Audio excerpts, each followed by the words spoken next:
আজ পবিত্র লাইলাতুল মেরাজ।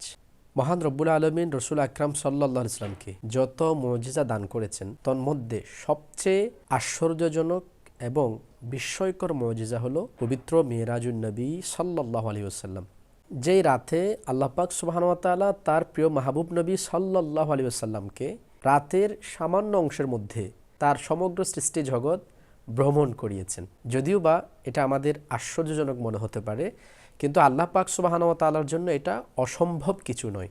সেজন্য আল্লাহ পাক সুবহানাহু ওয়া তাআলা মেরাজের ঘটনাকে শুরু করেছেন সুবহান শব্দ দিয়ে, অর্থাৎ যত ধরনের দুর্বলতা থাকে সমস্ত দুর্বলতা থেকে যিনি মুক্ত তিনি হচ্ছেন সুবহান। অর্থাৎ আল্লাহ পাক সুবহানাহু ওয়া তাআলার জন্য এটা কখনো অসম্ভব নয়। সেজন্য তিনি অল্প সময়ের মধ্যে রসুল পাক সাল্লাল্লাহু আলাইহি ওয়াসাল্লামকে মেরাজ করিয়ে এনেছেন। মেরাজ নিয়ে অনেকে অনেক ধরনের মত ব্যক্ত করেন।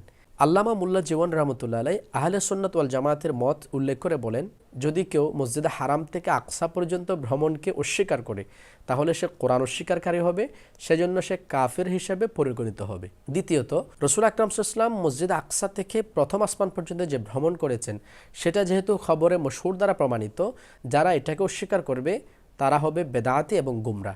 তৃতীয়ত হলো, প্রথম আসমান থেকে আল্লাহ পাক সুবহানাহু ওয়া তাআলা যতটুকু চেয়েছেন সেই মেরাজকে যারা অস্বীকার করবে তারা হবে ফাসিক।